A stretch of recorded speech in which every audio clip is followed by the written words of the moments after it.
moi j'ai la chance, grâce à mon grand âge, d'avoir vu l'évolution du financement du système hospitalier. Avant, on avait ce qu'on appelait le budget global, que vous avez peut-être connu, hein, où le budget global, finalement, on attribuait au directeur d'hôpital pour le fonctionnement de son établissement à partir du 1er janvier une certaine somme, libre à lui de les répartir entre les différentes activités de son hôpital. Moi, je peux vous dire comment j'ai vécu ça en tant que chef de service à l'hôpital de Bicêtre, hein, c'est à 2 pas d'ici, c'est pas loin. En novembre, en décembre, on était reçus individuellement, chaque chef de service, par le directeur d'hôpital,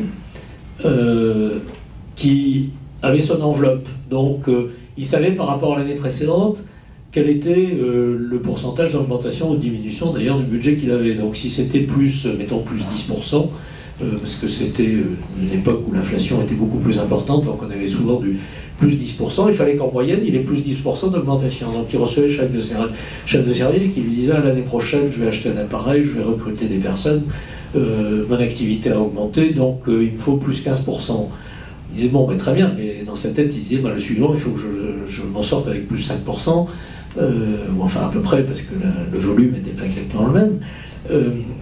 Bon, moi, il m'a très bien expliqué, la première fois que j'étais chef de service, le directeur d'hôpital, il m'a dit, je vous avertis, voilà comment ça fonctionne, donc en moyenne c'est comme ça, donc faites-moi votre demande, et puis on va l'instruire.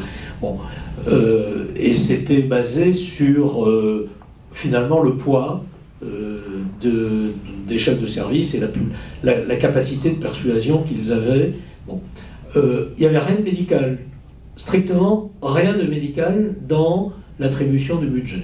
Puis on a introduit le PMSI, vous vous souvenez sûrement de ça, et on a introduit ensuite la tarification à l'activité. Alors on est passé d'un truc où il n'y avait rien de médical à un truc où c'était basé uniquement sur le nombre d'actes médicaux avec des nomenclatures et des diagnostics, et à chaque diagnostic était attribué un poids financier. Ce qui a produit ce que vous décrivez, ce qu'on appelle l'hôpital d'entreprise. Alors il se trouve qu'en plus, les directeurs d'hôpitaux étaient formés à la gestion des entreprises, et on a formé les gens à peu près de la même façon pour qu'ils aillent chez Renault, chez EDF ou à l'assistance publique Hôpitaux de Paris. Voilà. Et donc on est arrivé aux dérives de la tarification à l'activité qu'on connaît, où effectivement il faut faire des actes et des actes et des actes et des actes. Il faut que les patients restent le moins longtemps possible, quitte à ce qu'ils reviennent, pour avoir des niveaux de facturation les plus élevés possibles. D'ailleurs, ça a généré 30% de fraude à la codification des actes. Vous le savez comme moi. Et vous savez comme moi que même on peut payer des cabinets privés qui viennent vous faire votre codification de façon la plus rentable possible pour le... donc c'est un système qui est grandement inflationniste. Bon, donc il ne faut pas revenir à la tarification au budget global, mais on ne peut pas rester dans le tout à la tarification à l'activité. Et la proposition raisonnable, mais ça alors tous les candidats, ou à peu près tous les candidats, font la même, c'est d'avoir un mix de tarification à l'activité, de tarification forfaitaire.